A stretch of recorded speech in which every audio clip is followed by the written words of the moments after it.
1400 سال پہلے ایک کتاب نازل ہوئی اور 1400 سال تک محفوظ رہی وہ، جبکہ اس زمانے میں کتابوں کا رواج نہیں تھا۔ نہ صرف یہ کہ وہ محفوظ ہے، آپ بتاؤ کوئی 1400 سال پرانی کوئی تحریر، کوئی ایک تحریر ایسی ہے جس کے بارے میں تاریخ دان یقینی طور پہ کہیں کہ یہ 1400 سال پرانی تحریر ہے اور یہ ہم یقین سے کہہ سکتے ہیں؟ کوئی ہے ایسی کوئی کتاب؟ تو دور کی بات، کوئی ایک صفحہ دکھا سکتا ہے؟ دعوے ہوتے ہیں کہ یار وہ پہاڑوں سے کوئی تحریر نکلی ہے، اس میں کچھ لکھا ہوا ہے کیا ہے پتہ ہی نہیں ہے کیا لکھا ہوا ہے، لیکن شاید کچھ لکھا ہوا ہے۔ تو یقینی طور پر کوئی ایک پیج بھی ایسا نہیں ہے جو 1400 سال پرانا ہو اور آج ہم کہیں کہ یار یہ 100% یہ 1400 سال پہلے کسی نے لکھا تھا اور وہ آج ہمارے پاس موجود ہے۔ ایک بھی میرا خیال ہے کوئی ایک لائن بھی ایسی نہیں ہوگی، قیاس آرائیاں ہیں۔ آپ خود سوچیں نا یار، کون سی ایسی کتاب ہے جو الحمد سے لے کے والناس تک محفوظ ہے؟ کیا ہے اس میں ایسا؟ کیا یہ انسان کے بس میں ہے کہ وہ ایک کتاب 1400 سال پہلے لکھے اور 1400 سال تک وہ محفوظ رہے؟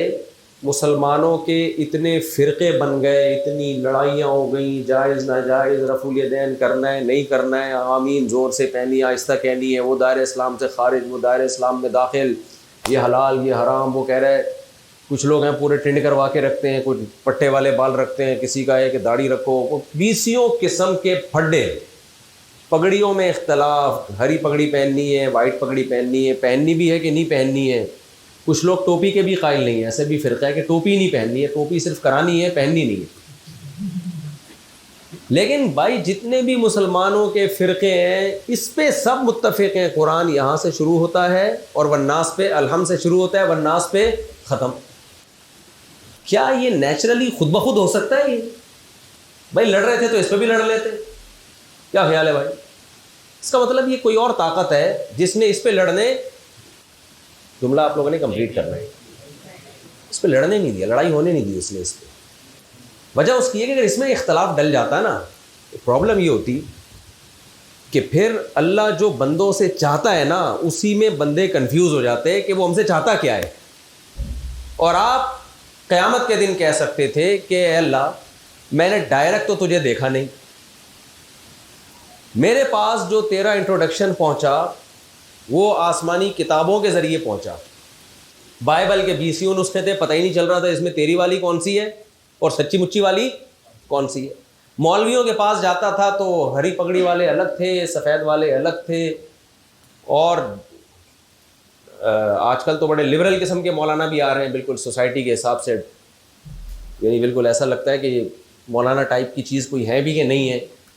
تو 20 قسم کے مسئلے تھے، ہمیں کیا پتا بھائی کون صحیح تھا؟ اور تیری کتاب جو جس کے بارے میں یہ دعویٰ کیا گیا یہ تیری کتاب ہے، وہ مولوی کہتا تھا یہ والی کتاب ہے، دوسرا مولانا کہتا تھا یہ والی کتاب ہے، تیسرا مولانا کہتا تھا یہ والی کتاب ہے۔ تو یہ پھر الزام اللہ پہ ہوگا کہ اس نے آسمان سے ایک قانون نازل کیا مگر بندوں کو کنفیوژن میں اس نے ڈال دیا۔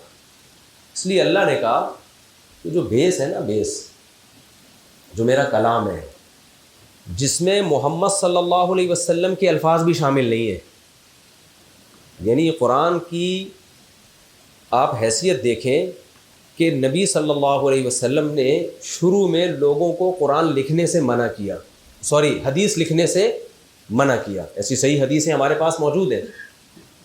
کیوں منع کیا بھائی؟ تاکہ ایسا نہ ہو کہ یہ مکس ہو جائے قرآن میں، یعنی میری باتیں مکس ہو جائیں کس میں؟ قرآن میں۔ صحیح حدیث میں یہ بات موجود ہے کہ صحابہ کرام پہلے نبی صلی اللہ علیہ وسلم کی حدیث لکھا کرتے تھے، آپ نے فرمایا لا تکتبو، مت لکھو۔ بعد میں آپ نے اجازت دے دی، پورا حجۃ الوداع کا خطبہ آپ نے لکھوایا، پھر محدثین نے حدیثیں لکھی، شروع میں منع کیا۔ وجہ یہ تھی کہ ایسا نہ ہو کہ کچھ چمڑوں پہ قرآن لکھا ہوا ہو، کچھ پہ کسی نے میری بات لکھ دی ہو اور وہ سب آپس میں کیا ہو جائیں؟ مکس۔ تو بھائی سوال پیدا ہوتا ہے اگر بالفرض مکس ہو بھی گئی تو کیا معاذ اللہ نقل کفر نبی کوئی غلط بات کریں گے؟ بھائی وہ بھی صحیح بات ہی ہوگی نا جو قرآن میں مکس ہوگی۔ وہ بھی نماز روزے کا ہی حکم ہوگا. پیغمبر صلی اللہ علیہ وسلم قرآن کے خلاف تو کوئی بات نہیں کہیں گے نا. لیکن نہ ایک کتاب ایسی ہونی چاہیے جس میں بشریت کی، انسان کی، کہ اپنے الفاظ کی بھی آمیزش نہ ہو. حالانکہ قرآن نے ہی ہمیں بتایا کہ محمد صلی اللہ علیہ وسلم جو کچھ کہتے ہیں وہ اپنی مرضی سے نہیں، ان ہوا الا وحی یوحا. یہ جو ان کی جو ورڈنگ ہے، الفاظ ان کے ہیں، جو مضمون ہے، جو آرڈر ہے وہ میرا ہے. کبھی حدیث پر بھی عمل اسی طرح لازم ہے جیسے قرآن پہ عمل لازم ہے. اس کے باوجود حدیث کو قرآن میں پیغمبر صلی اللہ علیہ وسلم نے مکس ہونے نہیں دیا، مکس نہیں ہونے دیا. بالکل اس کو سیپریٹ رکھا گیا ہے. بھائی ایک کلام ایسا ہو جو براہ راست کس کا ہے؟ اللہ کا. اگر نبی صلی اللہ علیہ وسلم کو یہ اختیار ہوتا نا کہ آپ اس میں تھوڑی بہت زبر زیر پیش کی چینجنگ کر لیں، تو مشرکین نبی صلی اللہ علیہ وسلم کے پاس آئے اور کہنے لگے کہ تھوڑی بہت آپ چینجنگ کریں، کچھ آپ ہماری مانیں کچھ اپنی مانیں. تو قرآن میں کیا الفاظ نازل ہوئے؟ قل ما یکون لی ان ابدلہ من تلقاء نفسی. ان سے کہہ دیں کہ یہ میرے پاس یہ اتھارٹی نہیں ہے کہ میں اس میں اپنی طرف سے کوئی چینجنگ کروں، بلکہ ان اتبع الا ما یوحى الی انی اخاف ان عصیت ربی عذاب یوم عظیم. مجھے خطرہ ہے کہ اگر میں نے ان احکام کو فالو نہ کیا تو جیسے تمہیں عذاب کا خطرہ ہے اسی طرح مجھے بھی عذاب کا خطرہ ہے. یہ کتنی بڑی دلیل ہے. دیکھو معاذ اللہ نقل کفر، کوئی شخص جھوٹی نبوت کا دعویٰ کرے. جب بھی کوئی شخص جھوٹ بولتا ہے تو اس کے پیش نظر دو چیزیں ہوتی ہیں. یا تو وہ سوسائٹی میں بڑا بننا چاہتا ہے، جیسے سیاستدان جھوٹ بولتے ہیں، سچ بھی بولتے ہیں یقیناً، لیکن زیادہ تر کیا چل رہا ہوتا ہے؟ جھوٹ ہی چل رہا ہوتا ہے نا. ووٹ ملے ہمیں اور ہم کیا بن جائیں؟ بڑے بن جائیں. ہے ایسا ہے؟ یا کوئی پیسوں کی لالچ ہوتی ہے، ایسا ہی ہے نا. نبی صلی اللہ علیہ وسلم کی جب نبوت کو لوگوں نے ماننا شروع کر دیا، شروع میں تو نہیں مانتے تھے، جب ماننا شروع کر دیا، آپ صلی اللہ علیہ وسلم مدینہ گئے اور لوگ ایمان لے آئے، پورا مدینہ تقریباً مسلمان ہو گیا، آپ کو سب کچھ مان لیا، آپ کے نام پہ جان قربانی کرنے کے لیے تیار ہو گئے، بدر میں گردنیں کٹا دیں، احد میں شہید ہو گئے. اب یہ ایسا وقت تھا کہ آپ صلی اللہ علیہ وسلم معاذ اللہ نقل کفر اگر یہ دنیا کی لالچ میں کرتے تو پھر آپ صحابہ کو حکم دیتے میرے سامنے سجدہ کرو، کیونکہ صحابہ نے آپ سے پرمیشن لی کہ یا رسول اللہ آپ ہمیں اجازت دیں ہم آپ کے سامنے سجدہ کریں. آپ نے سجدہ کرنے سے بولو منع کر دیا. سورج گرہن ہوا، یہ جاہل پیروں کو دیکھ لیں آپ، جعلی عاملوں کو کیا کر رہے ہوتے ہیں، کوئی بھی واقعہ ہوتا ہے کچھ نہ کہیں سے ملا رہے ہوتے ہیں. سورج گرہن ہوا، کوئی سائنس نے ترقی نہیں کی تھی اس وقت، لوگوں کو نہیں پتا تھا سورج گرہن کیوں ہوتا ہے. ہوا اسی دن جس دن آپ کے بیٹے ابراہیم کا انتقال ہوا ہے. بخاری کی حدیث ہے، عرب نے کہا کہ نبی کے بیٹے کا انتقال ہوا ہے تو کوئی بڑا واقعہ جس دن ہوتا ہے اس دن سورج گرہن ہوتا ہے. اس کا مطلب یہ اس لیے گرہن ہوا ہے کہ یہ کسی بڑی شخصیت کا انتقال ہوا ہے، کوئی بڑا واقعہ ہوا ہے. یہ موقع تھا نا نبی صلی اللہ علیہ وسلم کے پاس کہ آپ کہہ دیتے ہاں دیکھا میں نہیں کہتا تھا کہ میں پیغمبر ہوں اور میرا بیٹے کا انتقال ہوا ہے، اٹ مینس کہ یقیناً میں پیغمبر ہوں اور میں بڑا آدمی. بڑے تو تھے آپ. یہ سورج گرہن اسی چکر میں ہوا ہے؟ نہ آپ نے فرمایا سورج کسی کی موت یا زندگی کی وجہ سے گرہن نہیں ہوتا. کتنی صاف ستھری تعلیمات ہیں. 20 جگہ آپ کو موقع مل رہا ہے کہ سجدہ بھی کروائیں اپنے آپ کو. آپ اگر اس وقت یہ دعویٰ کرتے نا جب مدینہ میں آپ کی اسٹیٹ اور ریاست قائم ہوئی ہے کہ میں عالم الغیب ہوں، میں یہ کرتا ہوں، میں یوں کرتا، سب مان لیتے.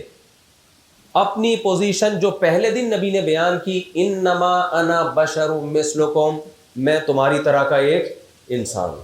یوحا الیہ، فرق یہ ہے کہ اللہ نے اپنا پیغام انسانوں تک پہنچانے کے لیے مجھے سلیکٹ کیا ہے، جس کی وجہ وہی ہر ایک پہ نازل نہیں ہوتی. وہی کس پہ نازل ہوگی؟ مجھ پہ نازل ہوگی. پھر جن لوگوں نے آپ پہ وہی نازل ہوتے ہوئے دیکھی ان کے بیانات بھی پوری سندوں کے ساتھ آج ہمارے پاس محفوظ ہیں. آپ کسی حدیث کو اٹھا کے دیکھیں، دنیا میں کسی شخص کی زبان سے نکلے ہوئے الفاظ کی ایسے حفاظت نہیں ہوئی ہے. ہم جب کوئی حدیث بیان کرتے ہیں، دیکھو میں کہتا ہوں قائد اعظم نے فرمایا، بہت دفعہ ہوتا ہے نا قائد اعظم تو کیا کیا فرما کے گئے، لیکن ہو کیا رہا ہے مارکیٹ میں وہ ہم سب کو معلوم ہے. تو آپ مجھ سے سند پوچھتے ہو, کوئی سند نہیں. اور پہلے زمانے میں تو تھا ہی نہیں اس کا رواج. ایسا نہیں ہے پیغمبر صلی اللہ علیہ وسلم کی طرف ہم کسی بات کی نسبت کر دیں اور بغیر سند کے اس کو کوئی تسلیم کر دیں. میں نے ایک دفعہ ایک حدیث سنائی تھی, اس کی سند کہ ابھی مجھے فی الحال اس کی سند یاد نہیں ہے. امام ترمذی کہتے ہیں مجھ سے فلاں نے بیان کیا, وہ کہتے ہیں مجھ سے فلاں نے بیان کیا, وہ کہتے ہیں مجھ سے فلاں نے بیان کیا, وہ کہتے ہیں مجھ سے فلاں نے بیان کیا, وہ کہتے ہیں مجھ سے عبداللہ بن عباس نے بیان کیا. اور عبداللہ بن عباس کہتے ہیں کان النبی صلی اللہ علیہ وسلم افلج ثنیتین, نبی کے دو دانتوں کے درمیان گیپ تھا. بس پوری حدیث مکمل. حدیث کے الفاظ اتنے سے ہیں, اس کو بیان کرنے کے لیے بیچ میں بندے کتنے آ رہے ہیں بھائی, کتنے سارے بندے آ رہے ہیں. اس کے بعد امام ترمذی نے اس حدیث کو اپنی کتاب کا حصہ بنایا. صرف اتنا نہیں ہے, یعنی قرآن کی کیسے حفاظت ہو رہی ہے. اور ایک پیغمبر جو یتیم تھے, عرب میں تو رواج ہی نہیں تھا ایجوکیشن کا, عرب تو مشہور تھے قوم امی, تو ان میں ایک پیغمبر صلی اللہ علیہ وسلم کے زبان کے نکلے ہوئے الفاظ کو اتنی ویلیو انسانیت دے رہی ہے, اتنی ویلیو دے رہی ہے کہ وہ باتیں جن کا شریعت سے تعلق نہیں ہے. بھائی آپ کے دانتوں میں گیپ ہو یا نہ ہو, اس کا اسلام سے کوئی براہ راست تعلق ہے, لیکن چونکہ اس کی نسبت پیغمبر کی طرف ہو گئی, اس کو پوری سند کے ساتھ بیان کیا جا رہا ہے کہ مجھ سے فلاں نے بیان کیا, مجھ سے فلاں نے بیان کیا, مجھ سے فلاں نے بیان کیا. اور وہ امام ترمذی کون ہے جو بیان کرنے والے, آج ان کی خبر موجود ہے ترمذی میں, میں خود گیا ہوں اس خبر پہ, ان کی تاریخ پر, ان کی سوانے پر. یعنی ہم یہ بھی نہیں کہہ سکتے کہ امام ترمذی کوئی فرضی شخص تھا جس نے کتاب لکھی اور دنیا سے بس ایسے ہی کو لوگوں نے فرض کر لیا. نہ, گورا مانے گا بھائی تھے, گورا کہتا ہے امام بخاری تھے, کتنا اسلام کے خلاف انہوں نے لکھا, مگر وہ یہ نہیں کہہ سکتے کہ امام بخاری نام کا کوئی شخص ہی نہیں آیا, امام ترمذی نام کا کوئی شخص آیا ہی نہیں ہے, امام ابو داؤد نام کا کوئی شخص آیا ہی نہیں ہے. یہ دعویٰ نہیں کر سکتے وہ. یہاں تک بھی کہا گیا ہے کہ عیسیٰ ابن مریم نام کا کوئی شخص آیا ہی نہیں ہے, معاذ اللہ. جو ایتھیس ملحد لوگ ہیں نا, وہ پھینکو ہوتے ہیں ایک نمبر کے. یہ ایک ملحد نے کہا کہ یہ عیسیٰ ابن مریم نام کا کوئی بندہ ہی نہیں ہے, یہ عیسائیت ساری ایک فرضی شخصیت پہ قائم ہے. تو میرے سامنے کسی نے وہ اشکال دیا, میں نے کہا یار یہ اتنی بڑی پھینکی ہے اس نے. جب ہم کہتے ہیں سن 2024, اس کا مطلب کیا ہے؟ عیسیٰ ابن مریم کی عیسائیوں کے مطابق موت کے بعد, اور ہمارے مطابق آسمانوں پہ جانے کے بعد.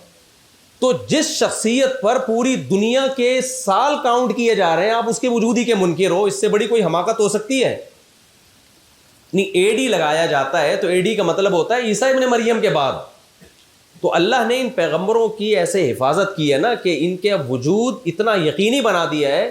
تاریخیں اس پہ لوگوں کی, نہیں ایک قوم کی ہسٹری ان شخصیات سے وابستہ ہے نا, تبھی تو اس پہ سال چلے ہیں. ہم ہجری پہ چلا رہے ہیں کہ نبی نے جب ہجرت کی تھی, تو جب ہم کہتے ہیں کہ 1444 ہجری ہے, 45 ہجری ہے, تو اس کا سیدھا مطلب ہوتا ہے کہ نبی کو مکہ سے مدینہ گئے ہوئے 1444 سال ہو چکے ہیں, دن مہینے سال ناپے ہوئے ہیں.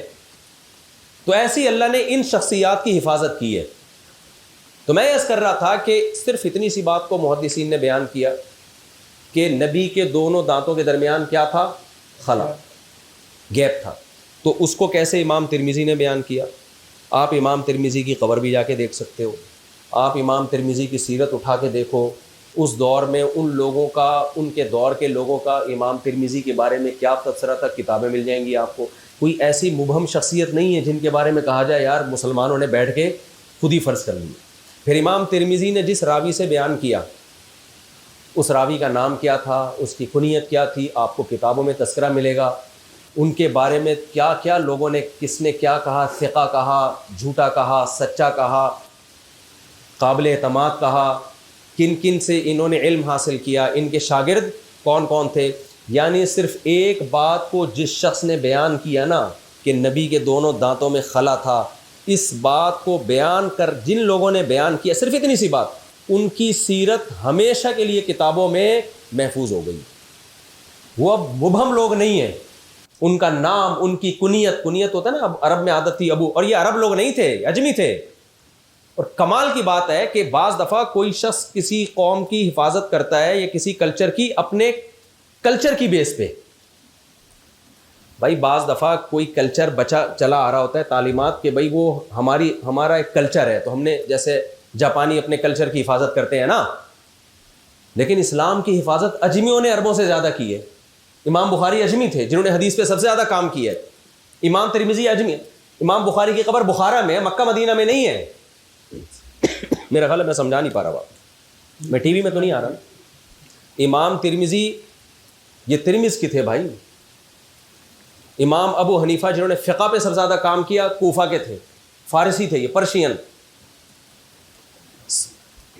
500-600 سال جو مسلمانوں کی قیادت کی ہے ترکوں نے, خلافت جو قائم کی ہے, دنیا میں جہاد کیا, یہ کیا تھے؟ یہ عربی تھے. یہ کیا بات ہے یار, مختلف قوموں کے لوگ ایک ایسے پیغمبر کی باتوں پہ جانے لٹا رہے ہیں جو ان کی قوم کے بھی نہیں اور ان کی زبان کے بھی نہیں ہے. اس کی علامت ہے بھائی یہ مذہب میں کچھ ایسی کوئی چیزیں ہیں, ٹھیک ہے نا, کہ یہ قوم پرستی سے, لسانیت سے, زبان سے, کلچر سے بالکل کیا ہے, آزاد. اس کے اندر خود اتنی پاور تھی کہ اس نے لوگوں کو اٹریکٹ کیا اور عربی اجمی کا فرق اس نے مٹایا. مذہب کی پاور تھی. آپ اسلامی تاریخ میں اٹھاؤ نا, جتنے بڑے بڑے علامے گزرے ہیں جو محدثین فقہا, زیادہ تر کیا ہیں, وہ اجمی ہیں جنہوں نے اس پہ کام کیا, حالانکہ ان کی مذہب, ان کی کلچر بھی نہیں ہے, ان کی زبان بھی نہیں ہے. تو میں عرض کر رہا تھا کہ حدیث کی حفاظت, قرآن کی آپ حفاظت دیکھ لیں. 1004 آپ کو پتہ ہے ایک گورے کی ریسرچ ہے, یہ میں کبھی موقع ملا تو انشاءاللہ ریفرنس آپ کے ساتھ, کیونکہ ابھی تو میں ایک نارملی ایک بحث کرنے کے لیے آیا ہوں نا, ورنہ میں آپ کو اس کی کتاب کا حوالہ دیتا, ریفرنس دیتا. اس نے لکھا ہے کہ اگر کوئی شخص چاہتا ہے نا کہ میں کوئی ایسی تحقیق لکھوں جو 1000 سال بعد بھی پبلک کی سمجھ میں آئے, تو اس کے پاس اپنی تحقیق لکھنے کے لیے عربی زبان کے علاوہ کوئی اور آپشن بولو نہیں.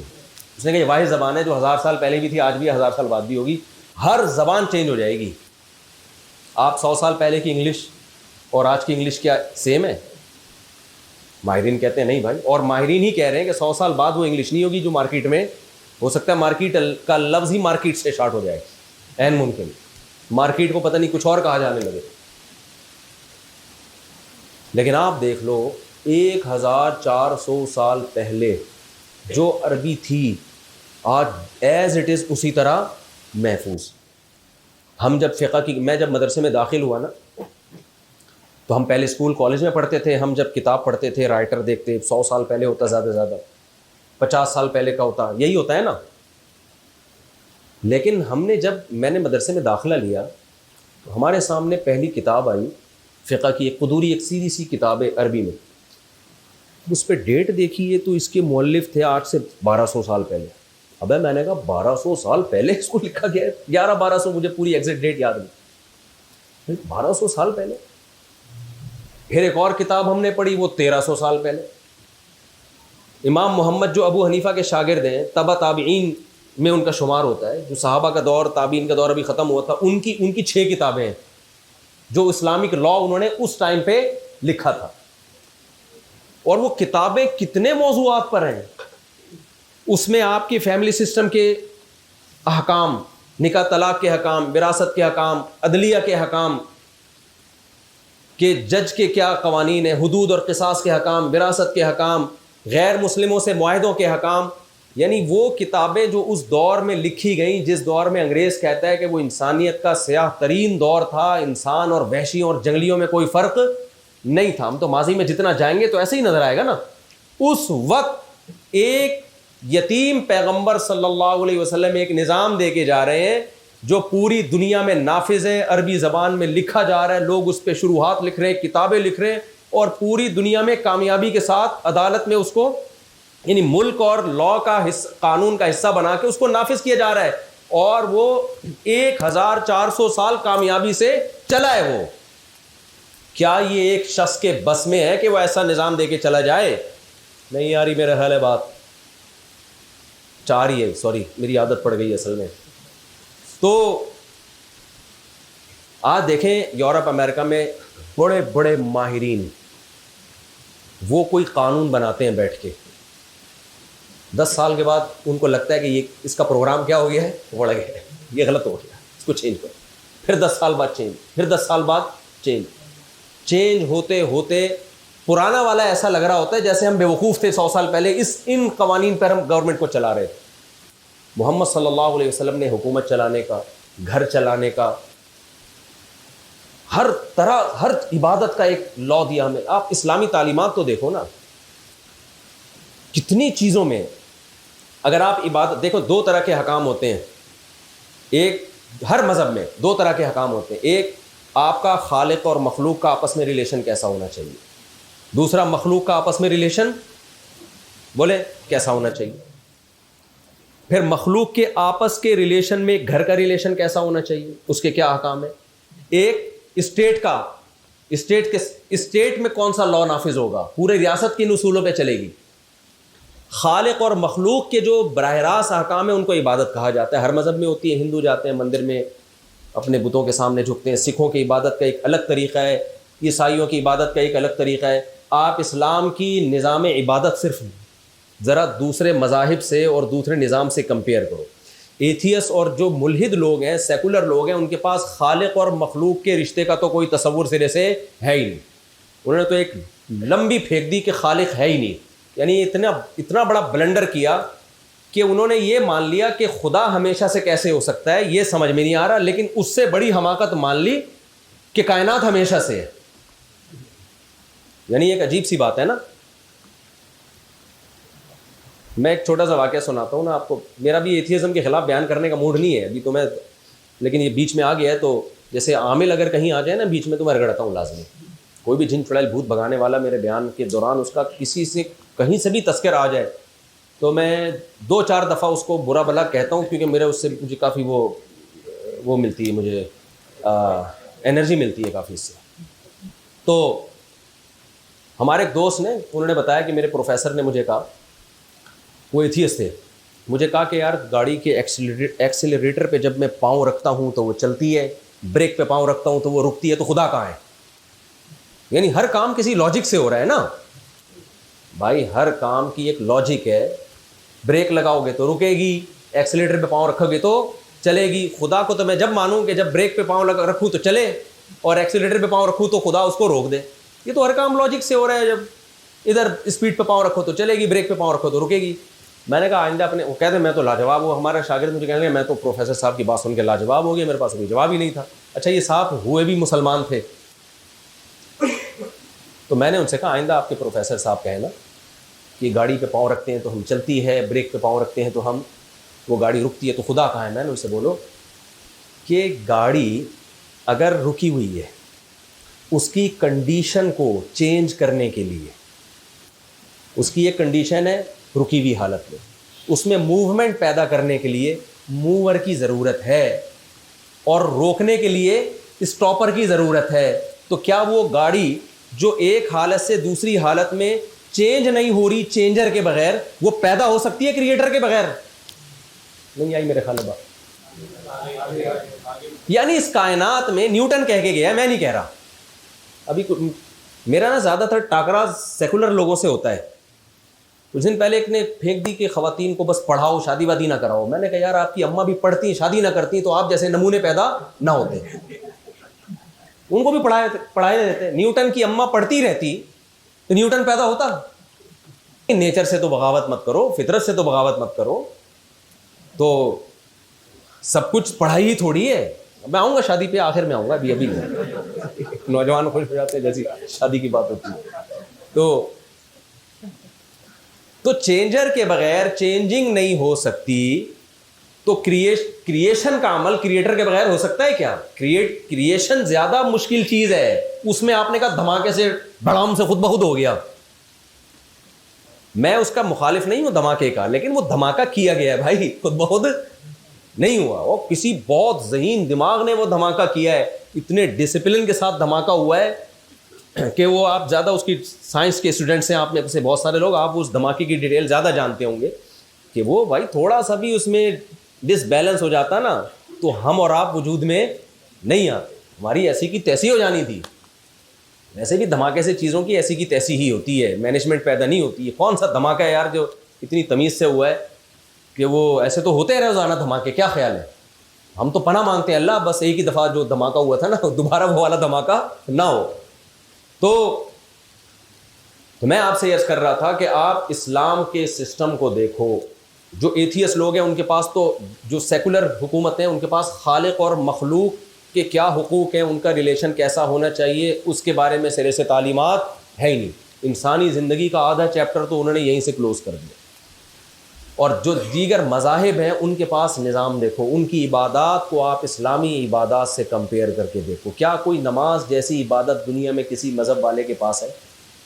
میں آج ایک ساتھی, جب میں وضو کیا نا عشاء کے لیے, آج نماز پڑھی, میں نے اپنے دوست سے کہا, میں نے کہا صرف ایک وضو ہی کو دیکھ کے انسان کے لیے کافی ہے کہ محمد صلی اللہ علیہ وسلم کی نبوت پر ایمان لے, کہ 1400 سال پہلے صفائی کا ایسا طریقہ بتایا جو آج پوری دنیا کے انگریز مل کے بھی انسان کو اتنا موٹیویٹ نہیں کر سکے کہ وہ اس طرح سے 5 ٹائم 15 دفعہ اپنی ناک صاف کریں, 15 دفعہ کلی کریں, 15 دفعہ منہ دھوئیں, 15 دفعہ اپنے بازوؤں کو دھوئیں, 15 دفعہ اپنے پاؤں کو دھوئیں. اور یہ اس سوسائٹی کو 15 دفعہ اپنے جسم کے اعضاء دھونے کا حکم دیا جا رہا ہے جہاں آج بھی پانی پٹرول سے زیادہ مہنگا ہے. سمجھ میں آ رہی ہے بات؟ ایسا نہیں تھا کہ وہاں آبشاریں بہہ رہی ہوں, انہوں عربوں کو کہا جا رہا ہو چونکہ پانی اتنا زیادہ ہے مکہ میں کہ اب یہ سارا ضائع ہو رہا ہے تو چلو 15 دفعہ ناک صاف کر لیا کرو اس سے. اس سوسائٹی کو حکم دیا جا رہا ہے. اور حکم دینے والے کون ہیں؟ جن کے والد پیدائش سے پہلے دنیا سے جا چکے ہیں, ایک ایسے کلچر میں پیدا ہوئے جو مردار کھایا کرتے تھے. تو کوئی سائنس ٹیکنالوجی سے بالکل دور. کون سکھا رہا ہے بھائی؟ نبی صلی اللہ علیہ وسلم نے عربوں کو سکھایا ناخن کاٹنا. آج میں ڈاکٹروں سے ملا ہوں نا, یہ جو فرعونیوں کی لاشیں نہیں ہیں 4000 سال پرانی, BBC پہ ایک رپورٹ میں نے خود پڑھی کہ ان کے دانتوں پہ ریسرچ یہ ہوئی ہے کہ کمبخت دانت کبھی زندگی میں صاف کرتے ہی نہیں تھے. پہلے رواج نہیں تھا دانتوں کے صاف کرنے کا, یہ تو اب ڈاکٹروں نے بتا کے کہ اس میں جرمز ہوتے ہیں. ایک کوئی لیڈر گزرا ہے انگلش میں, ابھی مجھے اس کا نام یاد نہیں, اس کے بارے میں ایک تحقیق پڑھی میں نے کہ وہ دانت ہی کمبخت صاف نہیں کرتا تھا. اس سے جب پوچھا گیا کہ کیوں نہیں کرتا, اس نے کہا شیر کبھی بھی دانت صاف, یہ دلائل ہوتے تھے ان لوگوں کے. تو فرعونیوں کے دانت صاف نہیں ہوتے تھے, عربوں میں رواج نہیں تھا. نبی صلی اللہ علیہ وسلم نے ان کو مسواک کرنا سکھایا, ناخن کاٹنا سکھایا, مونچھیں کاٹنا سکھایا. ورنہ بال اتنی بڑی بڑی مونچھیں, الاؤنس ملتا ہے آج کل بعض اداروں میں, مونچھ الاؤنس ہوتا ہے, وہ بال سر کے بڑے ہوئے, داڑھی بھی بڑی ہوئی, مونچھیں بھی, ایسا لگتا ہے جھاڑیوں سے کوئی بندہ جھانک رہا ہے پیچھے سے. تو ایک عجیب سا منظر ہوتا ہے. آپ نے فرمایا داڑھی بڑھاؤ. بعض مذاہب میں ہر طرح کے بال بڑھاؤ, نہ یہ بھی غلط. بعض میں ہے کہ بالکل ایسے صاف, نہ بالکل نیچر کے مطابق حکم دیا. نبی صلی اللہ علیہ وسلم نے حکم دیا حلق العانہ, زیر ناف بال صاف کرو, نتف الابط, بغلوں کے بال صاف کرو. یہ خدائی تعلیمات کے بغیر ممکن نہیں ہے. پھر جب آپ سے پوچھا گیا کیوں, آپ نے فرمایا 10 چیزیں پیغمبروں کی فطرت ہیں, وہ پیغمبروں نے سکھائی ہیں, لہذا میں بھی سکھاؤں گا. پھر اس میں آپ نے فرمایا ناخن کا صاف کرنا, غسل براجم, گھٹنوں پہ جو میل جمع ہو جاتا ہے اس کو صاف کرنا, یہ جو جوڑ ہوتے ہیں نا ہمارے, اور پھر بغلوں کے بالوں کو صاف کرنا, دانتوں کا صاف کرنا. آپ صلی اللہ علیہ وسلم نے فرمایا ساری پیغمبروں کی کیا ہیں, یہ پیغمبروں کی فطرت ہے, پیغمبروں کے احکام ہے, اس کو فالو کرنا پڑے گا. تو یہ اس دور میں یہ ساری, میں پہلے بتاؤں جلدی جلدی نا خالق اور مخلوق کے بارے میں. آپ وضو دیکھ لو, آپ نماز دیکھ لو. عربوں میں عادت تھی صبح اٹھ کے پانی میں ہاتھ ڈالنے کی. آپ نے فرمایا اذا استيقظ احدكم من منامه فلا يغمسن يده في الاناء حتى يغسلها ثلاثا. تم میں جب کوئی صبح اٹھے, نلکوں کا رواج نہیں تھا, ہم تو اب نلکا کھول کے ہاتھ دھو لیتے ہیں نا, واش کرتے ہیں. عربوں میں عادت تھی ایسے کر کے ہاتھ ڈال کے پانی نکالا. آپ نے فرمایا جب کوئی صبح اٹھے گا ہرگز اپنا ہاتھ اس نے پانی کے برتن میں نہیں ڈالنا جب تک ان ہاتھوں کو 3 دفعہ وہ دھو نہ لے. کون سی یونیورسٹی سے پڑھ رہے ہیں بھائی آپ یہ سب چیزیں؟ اور دیکھو آج جب کوئی قوم کسی کو کچھ احکام سکھاتی ہے, صدیاں لگ جاتی ہیں ان کو اس ٹریک پہ لانے میں. مثال کے طور پر آج امریکہ اگر چاہے کہ سب لوگ شراب چھوڑ دیں, آپ کا کیا خیال ہے, چھوڑ دیں گے؟ ان کے سارے ماہرین جمع ہو جائیں کہ یار شراب بری چیز ہے, ہم نے اپنی سوسائٹی سے شراب چھڑوانی ہے. میرا خیال ہے اگلی نسل میں تو شاید ہو سکے, وہ بھی نہیں ہوگا. حقیقت تو یہ ہے اگلی نسل آگے لا ہی چینج کر دے گی, بھائی ہم سے نہیں چھوٹ رہی. کیونکہ جو لا بنانے والے وہ سب پی کے آئے ہوئے ہوں گے. وہ کہیں گے یار ہم تو اس کے بغیر لا بنا نہیں سکتے نا, ملے گی نہیں تو ہمارا دماغ ہی کام نہیں کرے گا. عرب شراب کے عادی تھے, اور اس کے لیے تو تاریخ پڑھنے کی ضرورت نہیں ہے, ظاہر ہے دنیا کی ہر قوم میں جہاں بھی مذہب نہیں ہے وہاں شراب ہے. ایک آیت نازل ہوئی ہے, انما الخمر والمیسر والانصاب والازلام رجس, اے ایمان والو شراب, جوا, پانسا یہ سب ناپاکی کے کام ہے, فاجتنبوہ چھوڑ دو. وہ دن اور 1400 سال گزر گئے. آج بھی عسکری میں جہاں آپ رہتے ہیں میرا خیال ہے 99% لوگ شراب سے بچتے ہیں, شاید 2-4 کوئی ہو تو بھائی میں معذرت چاہتا ہوں, تو کم لوگ ہیں. 1400 سال تک اس موٹیویشن کے اثرات باقی ہیں. یہ کیا معمولی چیز ہے؟ کیا انسان کے پاس اتنی پاور ہے کہ وہ لوگوں کو ایک ایسی چیز چھڑوا بھی دے, فوراً لا بھی بنا دے, بتا دے لا, اور وہ اس کے پاس اتنی پاورفل موٹیویشن ہو کہ اس موٹیویشن کے اثرات 1400 سال تک اسی طرح چلے آ رہے ہوں جیسے 1400 سال پہلے تھے؟ جس سے پتہ چلتا ہے بھائی یہ بشر کا کام نہیں ہے, یہ خدا کی مدد کے بغیر یہ ممکن نہیں ہے. تو آپ وضو دیکھ لیں, آپ نماز دیکھ لیں, نماز کا طریقہ جو بتایا گیا ہے دنیا میں اتنی زیادہ حسین عبادت آپ کو کہیں بھی نہیں ملی. زکوٰۃ کا نظام بتایا گیا, کروڑوں اربوں روپے آپ صرف زکوٰۃ کی اگر کیلکولیشن کی جائے جو لوگ رمضانوں میں یا سال بھر ادا کرتے ہیں, ساری دنیا کے ٹرسٹ اور چیریٹی ایک طرف رکھو آپ, اور صرف جو مسلمانوں کے ہاں زکاتیں نکلتی ہیں اس کی تو کوئی کیلکولیشن کا سسٹم نہیں ہے. کیلکولیشن تو صرف وہ ہوتی ہے جو بینک کاٹ لیتے ہیں, کروڑوں میں نہیں ہے, اربوں میں نہیں ہے, ارب روپے نکلتے ہیں زکاتوں کے. انسانیت کی خدمت کے لیے اتنا زبردست پیکیج دیا بھی, اور ایسی موٹیویشن کہ 1400 سال بھی اس پیکیج پر عمل بولو ہو رہا ہے. اور کمال کی بات یہ کہ کسی کو یہ وہم ہو سکتا تھا, میں اگر مثال کے طور پر چندے پہ بیان کر رہا ہوں, آپ کو بہت ترغیب دے رہا ہوں, یار زکاتیں ضرور دیا کرو عسکری والو, تم اتنے اچھے علاقے میں رہتے ہو, تم صدقے نکالا کرو, تو تاکہ لوگ مجھے سمجھیں یار دیکھو مفتی صاحب انسانیت کے کتنے خیر خواہ ہیں, کہ یار دیکھو آ کے غریبوں کا کتنا خیال کرنے کہ زکاتیں نکالا کرو, زکاتیں نکالا کرو, یہی ہوگا نا. لیکن ایک وہم ہو سکتا ہے یار ایسا تو نہیں ہے کہ کل اس چکر میں ہو کہ یہ پھر مجھے لا کے دیا کرو. بعض دفعہ یہ خطرہ ہوتا ہے نا بھائی, اتنے زیادہ زکوٰۃ کے فضائل بیان کیے جا رہے ہیں, شاید اپنے فیملی کو, میں اللہ کا شکر ہے زکوٰۃ کا مستحق نہیں, مثال دے رہا ہوں میں کہ شاید اپنی فیملی کو سپورٹ کرنا مقصد ہے, یہ اتنی موٹیویشن اس لیے.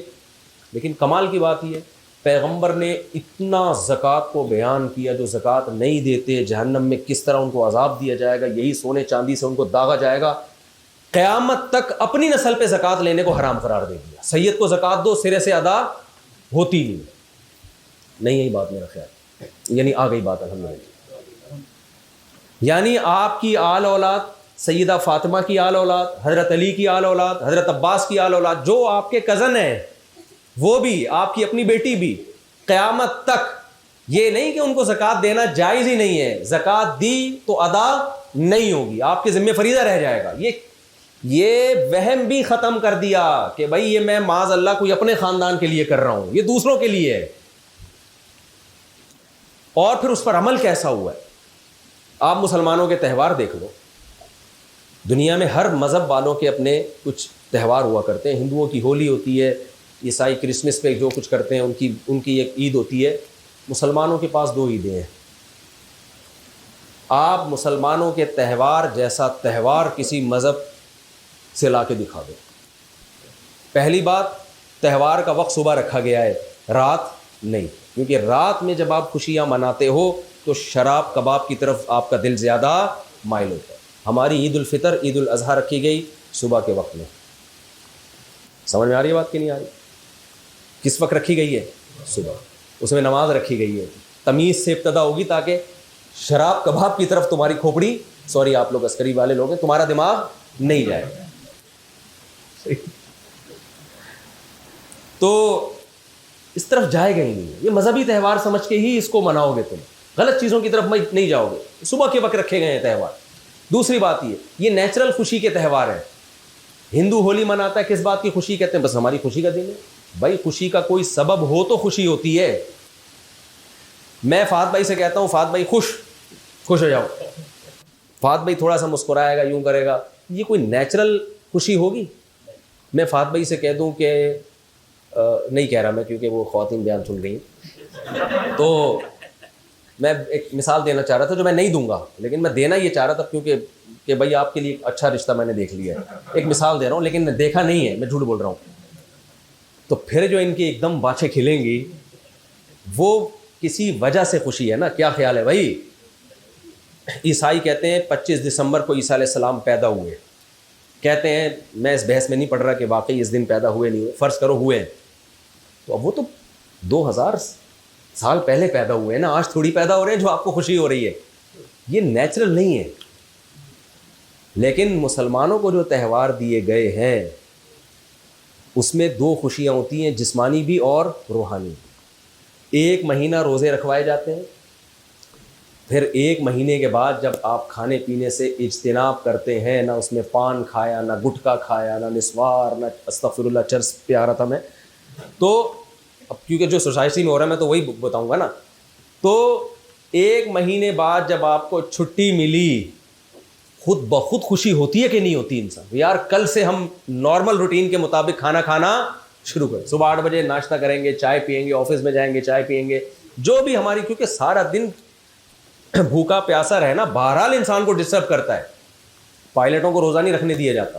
میں نے پائلٹوں میں تم روزہ رکھ کے کیا جہاز نہیں اڑاؤ گے؟ انہوں نے کہا یار انسان کا دماغ نہیں صحیح طرح ایکٹیو ہوتا. تو 1 مہینے کے بعد جس نے واقعی میں روزے رکھے ہوں, عید کے دن اس کو واقعی میں خوشی ہوتی ہے, تو اس کو خوشی منانی نہیں پڑتی, خوشی اس کو خود بخود ہو رہی ہوتی ہے. یہ جسمانی خوشی ہے. روحانی خوشی کیا ہے؟ یار اتنی بڑی عبادت اللہ نے ہم سے کروا لی.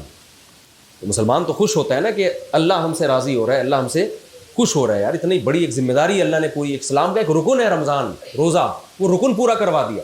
بقرعید میں بھی ایسا ہی ہے. بقرعید میں کیا ہے؟ جانور آپ ذبح کر رہے ہیں, گوشت تو آپ کھاتے ہیں, لیکن اس گوشت کی نسبت کس کی طرف ہے؟ اللہ کی طرف. یہ اللہ کی طرف سے ضیافت ہے, اللہ کی طرف سے آپ کی میزبانی ہے, تو اس کی ایک الگ خوشی ہوتی ہے. دوسرا, ہر بال کے بدلے میں ایک نیکی. ہم نے ابراہیم علیہ السلام کی سنت کو زندہ کیا ہے. تو کوئی لاجک ہے, ایویں ہی نہیں ہے کہ یار چل صبح ہم خوشی منائیں گے بیٹھ کے. ہم نے فرض کر لیا کہ 5 جنوری کو ہم سب کا خوشی کا دن ہے. فرضی خوشی میں اور حقیقی خوشی میں زمین اور آسمان کا فرق ہوتا ہے. ورنہ اسلام بھی یہ کہہ سکتا تھا جس دن نبی پیدا ہوئے وہ تمہارے عید کا دن ہے. نا. اسلام بھی یہ کہہ سکتا تھا جس دن جو ہے وہ بدر میں مسلمانوں کو فتح ہوئی وہ دن تمہارے لیے عید کا ہے. نا بھائی, وہ تو ہو گئی نا, وہ تو ہو گئی. اب تھوڑی 1400 یعنی 2024 میں تھوڑی بدر فتح ہو رہا ہے, بدر میں فتح ہو رہی ہے. یہ ایسا ہی ہے جیسے سالگرہ میں خوشی منا رہے ہوتے ہیں نا, ہوتی ذرا بھی 2 ٹکے کی خوشی نہیں ہے انسان کو. تبھی میں سالگرہ کے اس لیے خلاف ہوں. میں نہیں کہتا حرام ہے, میں کہتا ہوں یہ بے وقوف ہو. سوری آپ میں سے کوئی منا رہا ہوگا, یہ ہے حماقت. اس لیے کہ آپ اگر فار ایگزامپل پیدا ہوئے تھے 5 جنوری کو, اگلے سال 5 جنوری آ گئی تو کیا ہو گیا؟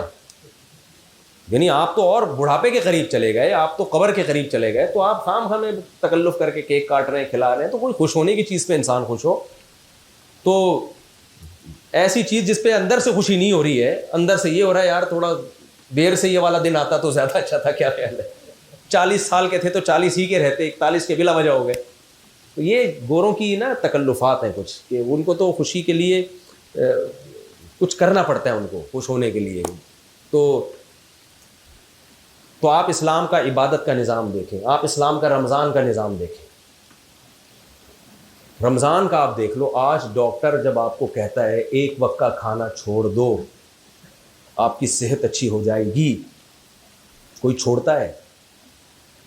1 دن چھوڑیں گے, 4 دن ناغا کریں گے. اور 2 وقت کا چھوڑ دو, دنیا چھوڑ دے گا انسان. شوگر کا پیشنٹ بھی ہوگا نا, اس کو ویٹ کم کرنا ہے, پھر بھی وہ نہیں کرتے. اور جو بہت زیادہ ترم خان بنتے ہیں وہ فاسٹنگ کیسے کرتے ہیں؟ پانی پیتے رہتے ہیں جن کو, اور وہ بھی جب جا کے ڈاکٹر کہے کہ آپ کولیسٹرول کا ڈبہ بن چکے ہیں آپ کو, یعنی آپ کا ویٹ اتنا بڑھ چکا ہے کہ آپ کسی بھی دن دھماکے سے پھٹ جائیں گے آپ. تو موت کا خوف ان کو پھر موٹیویٹ کرتا ہے کہ چلو بیچ بیچ میں کافی پیتے رہو، لیکن ایسا نہیں ہوگا کہ 13 گھنٹے 17 گھنٹے 16 گھنٹے کچھ بھی نہیں کھاؤ. تو 100 میں کوئی ایک ہوگا، وہ بھی بہت، جس کو اپنی صحت کا خیال ہو. محمد صلی اللہ علیہ وسلم نے 1400 سال پہلے بتایا کہ تم پہ رمضان کے روزے فرض کیے گئے ہیں جیسے تم سے پہلی امتوں پہ فرض کیے گئے تھے. ایک آیت نازل ہوئی ہے، 1400 سال گزر گئے، مسلمان اب تک روزے، اس دعوت کا اثر ہے، میجورٹی اب تک روزے رکھتی ہے، چاہے وہ ناروے میں ہو 22 گھنٹے کے روزے ہوں، چاہے وہ سعودیہ میں ہو، دبئی میں ہو. میں نے مزدوروں کو روزے رکھتے ہوئے دیکھا ہے، پیاس سے زبان نکل رہی ہوتی ہے لیکن روزہ رکھ رہی ہے. یہ موٹیویشن کس کی ہے بھائی؟ جنہوں نے یہ ہمیں کہا وہ نہ ہماری قوم کے ہیں، نہ ہمارا عربوں سے کوئی کلچر ہمارا ملتا ہے. آپ سعودی عرب میں جاؤ، وہ آپ کو الگ ہی نظروں سے دیکھ رہے ہوتے ہیں، سمجھتے ہیں کوئی مریخ سے کوئی مخلوق آ گئی ہے. نہ کلچر میچ کرتا ہے بھائی، نہ ہماری خوراکیں ان کی خوراکوں سے میچ کرتی ہیں. عرب کھجور کھاتے ہیں، ہم تو 2-4 سے زیادہ کھجوریں کھا ہی نہیں سکتے. اس کے باوجود 1400 سال پہلے ایک اعلان ہوا تھا، اور آج میجورٹی پوری دنیا میں روزے رکھ رہی ہے. یہ موٹیویشن کسی بشر کی بولو نہیں ہو سکتی، یہ نہیں ہو سکتی. اتنا پاورفل نظام، وراثت کا نظام دیکھ لو بھائی. گورے آج بوکھلا رہے، ہر ملک کا الگ قانون ہے کہ کوئی مرے گا تو اس کی وراثت کا کیا ہوگا، ہر ملک کا الگ. اور ایسے ایسے بے وقوفوں والے قانون بنائے ہوئے ہیں، کتوں تک کو وراثت دینے کے قوانین ہیں، کتے کو دے کے چلے جائیں. اسلام نے اتنا بہترین نظام بنایا وراثت، 1400 سال سے کامیابی کے ساتھ وہ نظام چلا آ رہا ہے. اول نظر میں رکھتا ہے کہ اس میں ظلم ہے. اکثر ایک مشہور اعتراض کیا جاتا ہے کہ بیٹی کو آدھی دی، بیٹے کو دگنی دی. تو بھائی آپ بیٹے کو 2 لاکھ دیے فار ایگزامپل، یا 2 کروڑ دیے، بیٹی کو 1 کروڑ، لیکن ذمہ داریاں ساری نان نفقے کی کس پہ ڈال دی ہیں؟ نکاح ہوگا، مہر کون دے گا؟ بیٹا. بیٹی تو جہاں نکاح ہوگا لے گی مہر، جہیز کا اسلام میں ویسے ہی کوئی کانسیپٹ نہیں ہے. ساری زندگی کا نان نفقہ کس کے ذمہ ہوگا؟ تو ایک صاحب کو میں نے اس طرح، میں نے کہا 2 کروڑ دیے، خرچہ 4 کروڑ کا ڈال دیا اس کے اوپر. بیٹی کو 1 کروڑ دیا، خرچہ 5 روپے کا بھی اس کے اوپر. حتیٰ کہ عورت کے پاس 1 ارب روپے بھی ہیں، بچہ پیدا ہوتا ہے، اس بچے کی ساری رسپانسبلٹی کس کے ذمہ ہے؟ باپ کے ذمہ ہے. وَعَلَى الْمَوْلُودِ لَهُ رِزْقُهُنَّ وَكِسْوَتُهُنَّ بِالْمَعْرُوفِ، باپ کے ذمہ ڈال دیا سب کچھ.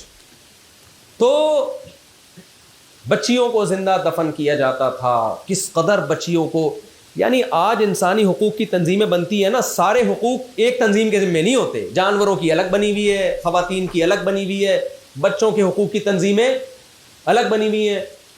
لا بنانے والے الگ ہیں، امپلیمنٹ کرنے والے الگ ہیں. تو موٹیویشن جو موٹیویٹ کرنے والے ہیں وہ الگ ہیں. لیکن محمد صلی اللہ علیہ وسلم لا بنا بھی رہے ہیں، خواتین کے حقوق پر بھی بات کر رہے ہیں، بچوں کے حقوق پر بھی بات کر رہے ہیں، بیٹیوں کے حقوق پر بھی اور کیسا سنگین ظلم ہو رہا ہے بیٹی پہ کہ زندہ دفن کیا جا رہا ہے. اس سوسائٹی میں اپنی نواسی کو کندھے پہ بٹھا کے آپ نے نماز پڑھائی ہے پوری، تاکہ عربوں کے دل سے بیٹیوں کی نفرت نکلے. لا بتا بھی رہے ہیں، اس پہ لوگوں کو موٹیویٹ کر کے چلا بھی رہے ہیں، اپنا بیہیویئر ایسا دکھا رہے ہیں.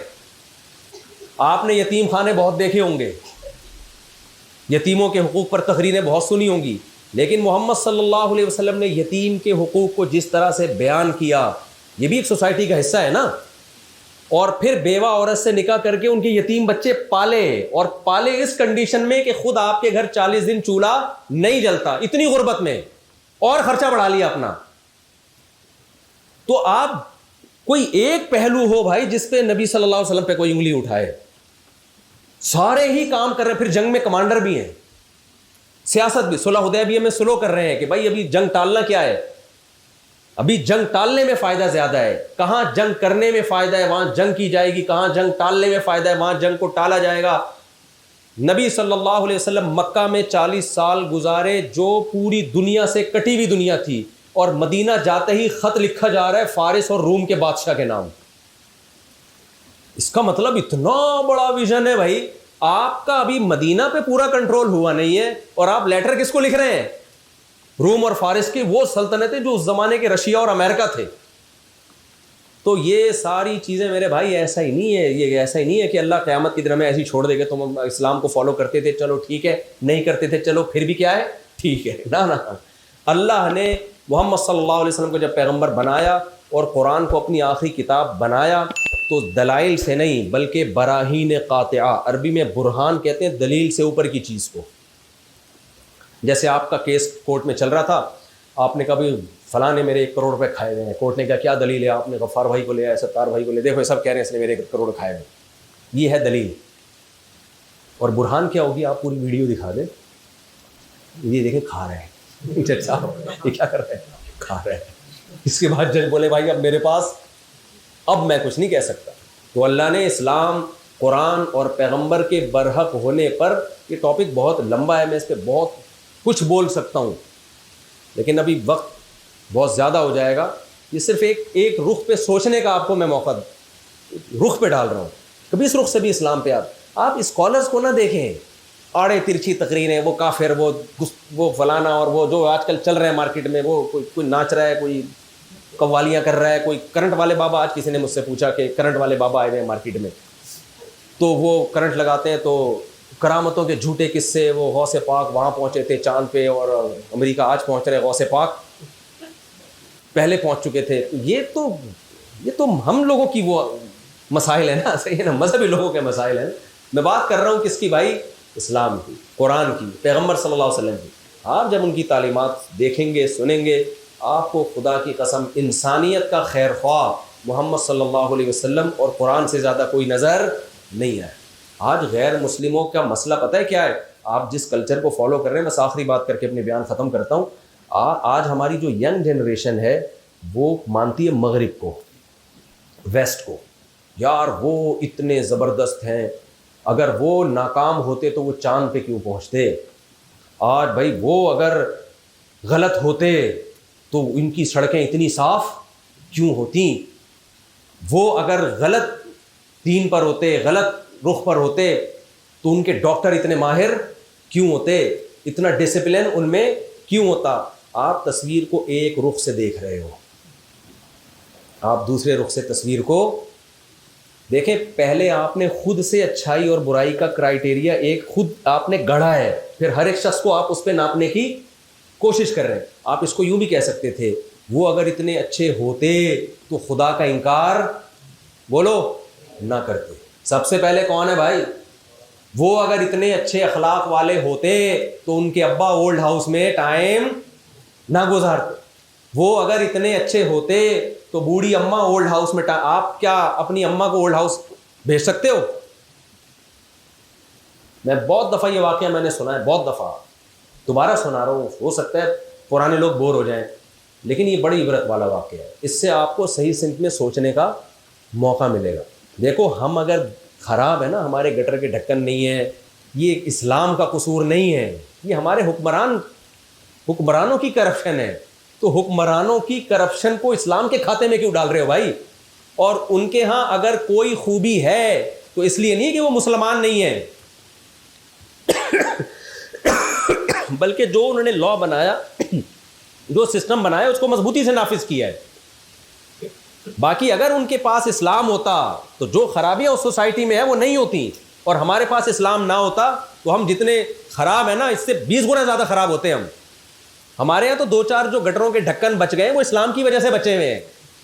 تھوڑا سا آدمی ڈر جاتا ہے چوری پہ، اس نے بیان سنا ہوتا ہے مولوی صاحب کا کہ یار یہ ڈھکن چوری کیا تو اس میں کوئی بندہ گرا تو قیامت میں مجھے پکڑ ہوگی، ورنہ لا تو ہے ہی نہیں نا. نہیں آئی بات، دوبارہ بتانی پڑے گی یہ بات. دیکھو امریکہ میں ایک تو گٹر ہوتے ہی نہیں ہے، میں نے تو نہیں دیکھے، پتہ نہیں کہاں بناتے ہیں وہ لوگ. لیکن اگر کوئی گٹر ہو اس کا ڈھکن چوری نہیں ہوگا، کیونکہ اس کو پتہ ہے ڈھکن چوری ہوا تو میری خیر نہیں، رشوت نہیں چلے گی، مجھے سزا ملے گی. ہمارے ہاں آپ جتنے ڈھکن چوری کر لو کوئی مسئلہ نہیں. اب میں نہیں زیادہ ڈیٹیل میں جانا نہیں چاہتا. تو کیونکہ ہمارے ہاں ایک پروجیکٹ شروع ہوا تھا قریب میں، تو وہ اس میں جب انہوں نے گورنمنٹ نے گٹر کے ڈھکن لگائے نا تو 1 ہفتے میں سارے ڈھکن غائب تھے. وہ ڈھکنوں سے لوگوں نے سریا نکالنے کے بعد ڈال تو چرسیوں پہ دیا کہ چرسیوں کا کام ہے، لیکن میرا خیال ہے غیر چرسی بھی کرتے ہی ہوں گے. جو چرس نہیں بھی پیتا ہمیں کیا پتہ چل رہا ہے کہ چرسی کر رہے ہیں کوئی اور کر رہا ہے. لیکن آپ کو پتہ ہے ہماری خوبی ہے کہ قانون کا یہ حال ہے، اس کے باوجود بھی اکثر گٹروں پہ ڈھکن الحمدللہ موجود ہے. اس لیے کہ بھائی کہیں نہ کہیں کچھ چوری کے خلاف سنا بہت ہے. کہ اللہ ناراض ہوتا ہے چوری سے. تو میں جلدی سے وہ واقعہ سنا کے اپنی بات کو ختم کرتا ہوں. ہمارے دوست کا ایک فون آیا باہر کسی کنٹ میں، نام نہیں لوں گا ملک کا.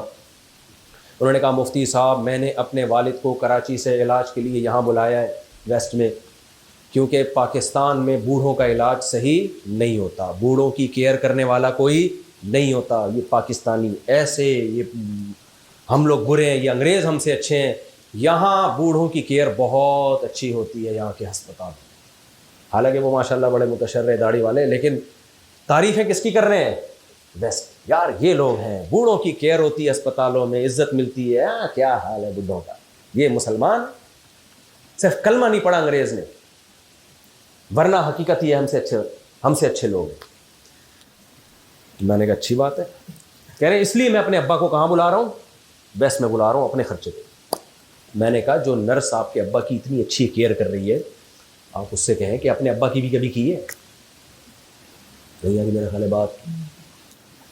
میں نے کہا اس نرس سے بولیں جو اتنی اچھی کیئر آپ کے ابا کی یہاں کی نرس نہیں کر رہی نا، وہ تو تھکے ہوئے ملک کی ہے اور وغیرہ وغیرہ، جو بھی گالیاں دینا انہوں نے مناسب سمجھا. میں نے کہا کسی گورے میں اتنا دم ہے کہ اپنے باپ کو لاکھوں روپے خرچ کر کے علاج کے لیے بلائے کسی دوسرے کنٹری میں، اپنے خرچے پہ علاج کرے، اس لیے کہ اس ملک میں اس کا علاج صحیح نہیں ہو رہا. میں نے کہا وہ تو سال میں ایک دفعہ اولڈ ہاؤس میں فادر ڈے پہ جاتا ہے، میجورٹی کے، سارے نہیں ہوں گے، کچھ اچھے بھی ہوں گے، ایک دفعہ جائے گا. ایسے ایسے واقعات بھی میں نے وہاں، جو مشاہدے پر مبنی واقعات، فادر ڈے میں ایک دفعہ فون کیا ہے کہ یار میرے ابا کے گھر پہ کیک پہنچا کے آ جا. اس میں بھی کمبخت کو اتنی توفیق نہیں ہوئی کہ فون کر کے ابا سے ہیلو ہائی کر لے. میں مانتا ہوں سارے نہیں ہوتے، لیکن یار یہ کون سا کلچر ہے یار؟ جس نے تمہیں جنا ہے، جس ماں نے تمہیں جنا ہے، جس سے تمہارا بلڈ ہے، اس سے تمہارا ڈی این اے، تمہارے باپ کا ڈی این اے تم ہی ہو، اس سے تمہارا یہ ریلیشن ہے، اور تم ویسے انسانی حقوق کی، ویمن رائٹس اور ہیومن رائٹس کی باتیں کر رہے ہو ساری دنیا کے سامنے بیٹھے. رائٹس میں تو سب سے پہلے والدین ہے. قرآن نے جتنا والدین کو فوکس کیا ہے نا، اتنا کسی اور رشتے کو فوکس نہیں کیا. مجھے بتاؤ والدین کے حقوق پر کیوں نہیں تنظیم بنائی ان لوگوں نے؟ خواتین کے حقوق پر ہیں، بچوں کے حقوق پر ہیں، جانوروں کے حقوق پر ہیں. ابا کے حقوق پر کیوں نہیں ہے؟ ماں کے حقوق پر کیوں نہیں ہے؟ کیوں بھائی؟ سارے حقوق توڑ رہے ہیں، ابا کے بھی اماں کے بھی. تو عجیب نظام ہے یار. تو میں نے ان سے کہا کہ اگر یہ اتنے اچھے ہیں تو یہ نرس جو ہے اپنے ابا، اس سے ذرا جا کے انکوائری کرنا، اس نے اپنے ابا کو اولڈ ہاؤس میں کیوں جمع کرایا ہے، اس کو بھی لائے یہیں ساتھ والے بستر پہ. خرچہ کریں اپنا، لاکھوں کروڑ روپے جیسے آپ خرچ کر رہے ہو غریب ملک میں ہونے کے باوجود، باپ کو آپ ایک دوسرے کنٹری میں لے کر گئے ہو. میں نے کہا یہ ظرف آپ کے پاس ہے صرف اسلام کی وجہ سے، گورے میں یہ ظرف بولو نہیں ہے.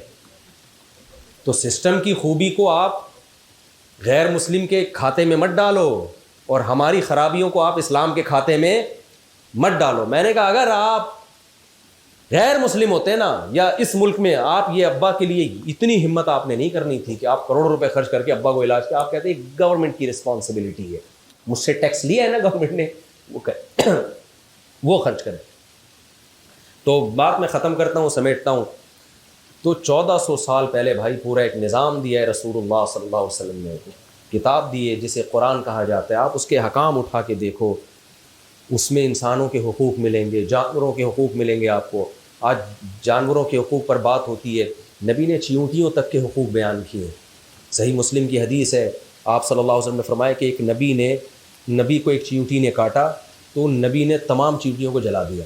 اللہ نے وحی نازل کی کہ کاٹا صرف ایک نے تھا تو آپ نے باقیوں کو کیوں مارا. ہمیں نبی نے یہ حدیث کیوں سنائی ہے؟ کیا چیونٹیوں کے بارے میں ایک ہسٹری بیان کرنے کے لیے، یہ بتانے کے لیے کہ جانور پہ بھی آپ کوئی اضافی زیادتی نہیں کر سکتے، آپ کو یہ رائٹ نہیں ہے. ایک جانور تنگ کر رہا ہے اس تک اپنی وہ محدود رکھیں آپ اس کو. یہ نہیں ہو سکتا کہ ایک کا انتقام سب سے لے لیا جائے. تو بھائی کون ہے دنیا میں ایسی جامع شخصیت جو جانوروں کے حقوق بھی بیان کر رہی ہو اور